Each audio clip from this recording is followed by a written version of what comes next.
Hey there, amazing listeners. Welcome back to another exciting episode of Transform Yourself, the podcast that is about empowering you to shed those stubborn pounds and embrace your best self. We are your hosts, Kacy and Tyler. You know me as the Calorie Deficit Queen. We have lost a collective 130 pounds. We use the 4 M's of fitness: mind shift, meal shift, micro habits, and muscle building to create attainable and sustainable fat loss. So if you are a fitness enthusiast, a beginner, maybe you're just curious about making positive changes, Transform Yourself is your go-to source for inspiration, information, and practical strategies built around the 4 M's of fitness. And today we're talking about Crockpot candy and Christmas. Yes, Christmas already. Crockpot candy and Christmas. Yeah, Crockpot candy and Christmas. The triple C. So let's get into it. We're going to start with talking about the Crockpot, which is my new best friend. If you have been following me for a little while, you know that we recently went through a kitchen renovation. I'm talking new countertops. They're so pearly white and beautiful. I love them. Mm-hmm. New backsplash, also white. There's a lot of cleaning to do now. And we did not get new cabinets. Those stayed. Yeah. But we did get a new sink and faucet and stove. Yeah, and stove. Oh, that's right. We got a new oven and a new stove, and I love the new kitchen. But that took probably about 3 weeks. Yeah, it probably from start to finish. Getting in the countertop soap dispenser run down to a gigantic, a 1 gallon bottle of soap. That's a pro move. Oh, it is. I need to put that on my Amazon link. That is a great. It is. One of my neighbors came over and she was like, "This is the best thing I've ever seen. How come I didn't know about this?" The new sink we have has one of those, soap pumps that's built into the counter. That's built into the counter, sink, right? Yeah. But then it's the kind that you would have to refill, but we don't have to do that because there's $17 thing on Amazon you can get. Little kit. It's a kit. Yeah, it runs a tube from your soap dispenser to a gallon-sized bottle of Dawn dish soap. Yep. So it basically converts it from the little 16-ounce bottle or whatever size that fits on the bottom of it that just hangs out underneath the counter to a full gallon Costco drum of Dawn dish soap. There is no refilling. When it's empty, we just unscrew that bottle and put a new bottle under the sink. We have to demo that part of the house to get a new one in there. That's how big it is. And just roll it in. It's fantastic. Yeah. It's one of my favorite parts. And then the under mount lighting, I guess. Yes. I don't know what you call that. Basically, we have to turn it off at night because planes have been trying to land here because it is so freaking bright. It is. It looks good, but it's bright. It's very bright. Well, I want you to just picture this. For 3 weeks, counters gone, dust everywhere, tools at the sink, no sink, a sink that didn't exist, right? Yeah. Appliances unplugged, total chaos. But I still had to feed my family. And y'all know me. I am not going to drive through 4 nights a week. It's not happening. I mean, we might go to Chick-fil-A once a week, but that's about it. And that's usually driven more out of literally convenience of we're out. The kids have an event or something. Yeah. So I set up what I call my living room kitchen. I literally have a shelf in my living room, and I rolled a little cart in there and I stuck on the shelf. I had my coffee maker and all the coffee pods, and on the cart I had an air fryer and a crock pot and a rice cooker, and we had a toaster in there, and that was it. And honestly, that was all we needed. It worked. I did realize I don't need a big, beautiful kitchen like I have now to eat well. You just need a few tools. And the crock pot, I think it became my sanity saver. And it just so happened that I was finishing writing my Crockpot cookbook during this time as well. And before they removed the countertops and made our kitchen unusable, I did spend a weekend prepping 16 out of the 30 meals in my brand new Crockpot cookbook. Yeah, that was a lot. It was a lot. And that's not a normal thing. I wouldn't normally spend a weekend doing 16. You knew you were about to lose the kitchen for weeks on end. I did. And let me tell you, doing that, I think it probably took me about 2 hours, 2.5 hours, which is a long time for meal prep. But again, it was like 16 meals. I mean, okay, and it's really not saved, though. Like 2.5 hours to prep 16 dinners. Like that's, if you think about it on a minute per meal, right? Whatever ratio. Yeah. That's not that much. It was fantastic. It saved my sanity for the 2.5, 3 weeks that we were without a kitchen. Because the recipes, they're designed to either be thrown right into your crock pot or you can freeze them. So I had like most of the meals, except for like maybe 1 or 2 in the freezer, to thaw when I needed them and throw them in the crock pot when I needed them. And that is what we did. And literally every morning I would wake up, I would toss the one that was in the refrigerator that had thawed. Yeah, from the day before into the crock pot at 9 a.m., right? And then I would go put one from the freezer into the refrigerator to thaw, walk away, boom, dinner, done. No decisions other than, I had already made the decision what I wanted to eat the next day. The house smelled amazing. We had healthy, high protein, low calorie meals ready. And I mean, you probably got sick of crock pot cooking, but I plead the fifth. I'm not going to incriminate myself. But Ty was like, I'm ready for some, something other than crock pot meals. But I will tell you, there were several of the recipes. I mean, I have picky eaters. My kids were loving them. And when you're trying to lose fat or maintain progress, the secret is not perfection. The secret is not fancy recipes. The secret is removing friction from whatever process that you might already have. And with the crock pot, like there was no excuse. Dinner is literally cooking while you're living your life. And it's a decision you don't have to make. Yeah. And it's funny because I'm still making recipes from my crock pot cookbook. There's something in there right now, There's something in my crock pot right now. Yes. Yeah. What is it? Like right beef, now, something? It's the creamy taco soup, which is in the crock pot right now. So we are going to take a little family trip towards Galveston today. And then when we get home, boom, dinner's done. I don't have to, it's going to be great. I've got raspberry chipotle pork set up for this week. And my kid's favorite, the beef stroganoff. Or it's meatballs. I'm sorry, meatball stroganoff. That's what I meant to say. And that one disappears before I even get to put the leftovers away because they love it so much. And y'all, to prep 4 to 5 dinners takes about 30 minutes. That's it. Yeah. You can pre-print the labels from the cookbook because the cookbook does come with labels. Now, it's not pre-printed for you. It's just there so that you can print it on labels. And I even give you a link to the exact labels you need so you don't have to guess. On the actual, like the paper? Yeah. The paper, the labels you would print them on. Yeah. Yeah. So I give you the Amazon you give them everything. Link. You everything but hit the button. Right? Yeah, That's exactly. It. And you stick those labels on Ziploc bags. Here's the thing. I printed the entire set of 30 labels. I stuck them on gallon-sized Ziploc bags, and those Ziploc bags are living in a drawer in my kitchen. So when the weekend comes, I literally go grab those bags out of the drawer, and I'm like, which ones do I want to make this week? Yeah. And then, boom, those go into my purse because the labels double as a grocery list for you. List already made. Don't have to do that. Mm-hmm. And I feel like Superwoman, right? Grab the stuff, throw it in the crock pot. I've got the creamy taco soup in now. We're going to have raspberry chipotle pork later this week.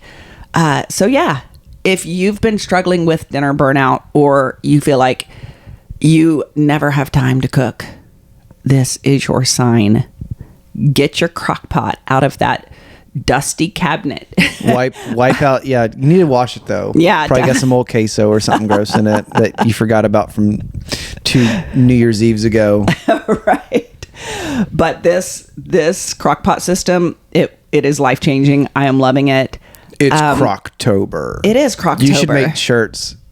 I really should. You have like a round of you only do 100 of them and they say it's Crocktober. I mean, right? Yeah, you have a shirt that says it's Squattober. Yes. Yeah, he's been doing a squat what do you call it? Series, I don't squat. know, maybe call it a challenge. I don't know if that's maybe the best. It's not really a challenge. It's just how many times a week do you do squats? 5 days a week. That's a lot of squats. It's not. He likes leg day way more than I like leg day. Yeah, it's not. Not every day's the same. Not every day's equal intensity. Okay. I don't think. Hopefully, not every week was gonna be the same intensity because last week was pretty hard. Yeah, I'm over it, but I'm gonna stick it through. I've only missed one workout so far. So let's shift gears. We're going to shift gears into candy because it is almost Halloween. Like, how'd that happen? How did that happen? Like, we blinked and suddenly pumpkin season was here. Although I do love pumpkin season. I love pumpkin creamer in my coffee in the mornings. Let me talk about something I get asked usually every year, this time of year, Halloween candy. Like, how do you deal with the Halloween candy being in your house? Well, here is the Allensworth house rules, right? We don't buy the Halloween candy early. Yeah. Like if you've already bought Halloween candy and you've got a bowl in your house sitting out, it's 2 weeks before Halloween, right? Right, and you're making your life unnecessarily difficult. Absolutely. Like if you had to buy it, don't open it. Right. Don't allow yourself to open it. Put it in the pantry where you can't see it. Yeah. I mean, I get it. Some of y'all are like, yeah, I had to buy it. It was on sale at Kroger and it's only on sale for these 3 days. Okay. Yeah. Okay, fine. Yeah, but I get put that. it somewhere where you can't see it. Don't open it. Can also float up the thought that, yes, I understand saving money is important. It is. But if you're buying candy and the sale was to buy it, was last week versus if you bought it, a couple days before, you save $5. You save $10. And here's the funny thing: the people that bought it early are going to eat all that candy, and then they're going to have to go back and buy more, not on sale. Well, but the point I'm trying to make is, if candy is a major trigger for you, chocolate, whatever the candy is, if candy is having it in your house is a trigger for you, but you're going to buy it now to save money, but that's going to be like a trigger that might push you down a path. Is $10 really worth it? Right. Agreed. I agree with that. Or is that like a thing you're telling yourself to justify buying it, and then it becomes like a crack, a foot in the door to right. It's like I'll just have a gateway. I'll just have a Kit Kat. It's a gateway Kit Kat. I mean, why can't I have a Kit Kat with my coffee? That's what they do in Europe. That's fancy. I'm a fancy person, Kacy. I mean, so I caution against your toxic savings. That I could see. You're calling it toxic savings. Well, yeah. If it's so you're calling it that because you're saying that you're justifying. Because deep down, you're actually giving yourself an opportunity to go off course. That might be under true. The premise of saving money when $10 is not worth it if it's going to put you in a bad spot. True. So That's wait. Tough love from Ty. There you go. We wait until the day before Halloween or maybe Halloween Eve to buy the candy. Yeah. Because, listen, I don't need the fun size Snickers sitting in my pantry whispering my name at 9 p.m. And y'all know what I mean because you walk by and you suddenly, that just one fun size, right, turns into 5 and then it's no longer fun, right? It's 5. Then it's the guilt and the, mindless snacking. Can I also... Go ahead. I'm sorry to interrupt. Go ahead. I'm gonna write my congressman about to push a constitutional amendment what? That people who mix chocolate with like candy like Skittles, non-chocolate and chocolate where mix. It makes the chocolate taste weird. Yeah, they should be excommunicated. I mean, just you can't be part of polite society anymore. Like that's just so polite society separates the chocolate from. You have made a decision statement that you don't want to live in a functional republic or democracy by mixing non-chocolate and like Skittles. That's just we're not going to. This is true. The Skittles make the chocolate taste disgusting. You've got to separate it immediately. Like when our kids get home with the candy. Have to. What do we do when the kids get home with the candy? We separate it. We throw away the trash candy, and then we eat the good ones. And then we eat our kids' candy. They're dumb. They don't know. They don't understand Kit Kats are way better. It's like, they're nerd. It's nerd clusters. Oh, get out of here. I don't even want to hear. I don't entertain their ideas or their opinions about candy because it's obviously garbage. Like Swedish Fish. I don't know. Or the gobstoppers or or whatever it is. Yeah. Yeah. Trash candy. Chocolate is king. It's true. You cannot debate me on that. So yes, we do eat candy on Halloween, but we eat the candy that our kids bring home because we are those parents. We do it. It is what it is. But we do delay buying it so that we're not unnecessarily tempting ourselves. It is not there to trigger us. Yes, we indulge in it on the day, but then it's done. We're done with it. Like, we indulge. We give it away or we throw it away. Yeah, we give it away or throw it away. It's true every year. We've even had a bowl of candy out on our porch before, and it literally is like, take it kind of thing. Yeah. So sometimes successful fat loss is about strategic avoidance, not because you lack willpower, but because you're human, and smart humans set themselves up to win. So if you've got grandkids or kids and you're going to be swimming in candy soon, just remember you can participate. You can indulge one moment, but then enjoy it and move on. Yeah, you have to get right back on plan. You can't go down the cycle of, I blew it on Halloween, well, I might as well eat. You know what happens? People blow it on Halloween, and then it's like, well, I've only got, they blew it for the rest of the year. Then Thanksgiving is 3 weeks later. Then Christmas is a few weeks later. Then boom. Yeah, you're right. I bet you that's kind of insidious because you wake up on, after Halloween is November 1st. And in my mind, and I think in most people's mind, November is like the start of holiday season. For sure. And so at that point, like, Christmas music is fine. Any kind of, red and green treat is fine. You've given yourself like carte blanche, pass to just do whatever.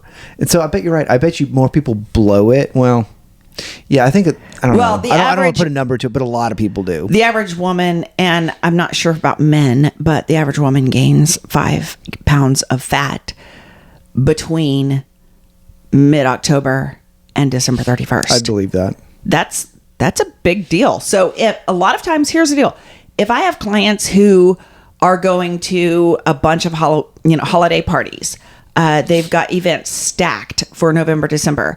Our goal might not be fat loss during those months. Our goal might actually be maintenance. Just hold on. Maintenance. Holding on. That's right. And that's a realistic goal. It is. Absolutely. Like, if you are a person who in business, you've got, you're going to go to 5 Christmas parties in the month of December. Yeah, you might. You might just be like, you know what? We're just going to try and make it to January. We're going to try to maintain. We're going to try to not gain. That's the goal. Being realistic. And that's okay. Yes. That's an okay goal to have. And let me give you a little Christmas tree confession. My Christmas tree is already up. I know. Today, the day of our Lord is October 19th. It's October 19th. Yes. 19th. I get it. Most of you are probably cringing right now, but I'm going to own this. I am not ashamed. I am not ashamed that I have a Christmas tree up for Halloween. You should really do some posts that, like, it's like very like tongue in cheek, like you're staying in front of it. Like, I put my tree up in October. I am not ashamed. # not ashamed. like this is like a political movement, because it kind of is. No. You have probably. I try to steer away from anything. It is as divisive as anything political. Yeah, I'm done with anything political. No. Yeah. So this tradition, I think the tradition of me putting up the October Christmas tree started about 6-7 years ago. And Tyler went out of town on a business trip. And he was gone for like 3 or 4 days in October. It was about this time. It's always October. It was mid-October. Yeah. And I took it upon myself to set up our Christmas tree. And then the next year I was like, I think the next year you had gone away for a weekend and I did it again. Yeah. And because when he's away from the house, how is he going to tell me no if he's not here? Right. Yeah. Because it was the first time was very jarring, because like we still had like skeletons on our porch, and we still have skeletons on our porch today. I know, but I'm painting a picture. Hold on. Okay. And I got home from this trip, and it was oddly late, and I remember it was dark outside when I got to the door, and we have a storm door and like a glass front door in our house. And I just remember like seeing like all these like twinkly lights, and like I'm tired. I just got out of an Uber. I probably had at this point in my life, probably had a couple beers at some point in the day. Yeah. So I was probably tired. This is true. So, and I remember like trying to figure, like I was so confused. Like, why is our house sparkling? Like, what are all these freaking lights? Like, what is going on? And then I open the door, and it's like Mariah Carey's playing quietly in the background. Like, holy smokes! Like Christmas is here, and it is 71 degrees outside. Yeah. Hey, listen. There's just something about that soft glow of lights at night from the Christmas tree that makes me so happy deep down in my soul. It makes my soul happy. It is cozy. It is peaceful. And honestly, y'all, it keeps me grounded through the chaos of Q4 for business, right? And the holidays and life and all the crazy. It just brings me joy. It brings me peace. And we all have things that help us recharge. For me, it's having the Christmas tree lit very early, like mid-October every year. And maybe that's something that you can take away, not the Christmas tree thing, but ask yourself, like, what's one small thing that brings me peace and joy that I can do, something that makes your soul happy, that you can do now to set yourself up for success during this, the crazy holiday season, because we all know life gets extra busy. It doesn't have to make sense to anybody else. It just has to fill your cup. And if it does that, it's worth it. And if that's sitting on the back of your porch with a morning cup of coffee before everybody else wakes up, do that. Maybe it's a solo Target run with a latte in hand, right? And no guilt. Maybe it's taking an evening walk. Maybe it's a cheesy Hallmark movie and a cozy blanket. That's one of your favorites. I mean, maybe it's... No, it's not. You would rather... No. Hallmark movies, I'm sorry, ladies. I know y'all thing. Probably love them, but Well, here's a... Cheesy Hallmark movies, oh, God. You're not into movies as kind of like a rule. Like, I don't like movies unless it's funny. Okay, so Reagan is my trainer, and she's also one of my coaches. So for Form Fit, she the other day was describing a movie to me while we were, doing curls.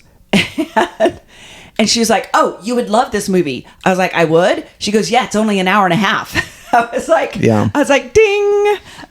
You can't do you struggling in this era of moviedom, because every good movie is like 3 hours long. Yeah, I can't. If a movie is longer than an hour and a half, I just don't have time for it. Yeah, you just nope. So, and the Hallmark movies, they're probably short, but they're too cheesy. I can't do it. That's not your thing. It's not my thing. Sorry. So we know the season of stress is, upon us. So start setting yourself up for calm and for peace now. Before I wrap up, let's talk about momentum, because the holidays, they are coming, and this is where most people lose their footing, but not this year. This is your reminder. You don't have to wait until January to start. You don't have to earn your food, right? In other words, you don't have to head to the gym and do hours of cardio just because you overate, one day. And you definitely, you don't have to start over. And I do have a challenge starting November 3rd. If you'd like to join us, it's called the Holiday Hustle. And we are going to focus on all things NEAT, non-exercise activity thermogenesis. In other words, movement. Because if you can stay 80% consistent, right? Just doing extra steps, hitting your protein, staying aware, you are going to be miles ahead of everyone else who's restarting in January. So, let's make this season one where you maintain your habits instead of losing them. We covered a lot, from Crockpots to kitchen chaos and candy and Christmas trees. Hopefully you're walking away with the message: you don't need perfect conditions to be consistent. You need small systems, make things easier, a mindset that lets you enjoy your life along the way. And if you want that Crockpot cookbook, that comes with the labels, or you want to join the holiday hustle that starts November 3rd, head over to thecaloriedeficitqueen.com. Again, that's thecaloriedeficitqueen.com. The cookbooks are on the front page of the homepage of thecaloriedeficitqueen.com, and the challenges are on the coaching tab. Thank you for joining us on another episode of Transform Yourself. Don't forget. Let me try that again. Take 3. You're doing great, babe. You're doing great. Stop. No, you're doing great. You're a real pro. Stop. I'm sorry. Thank you for joining us on another episode. I can't do it. Thank you for joining us on another episode of Transform Yourself. Don't forget to hit that subscribe button, leave a review, and share the love. Until next time, keep shining, keep smiling, and keep transforming yourself. Adios.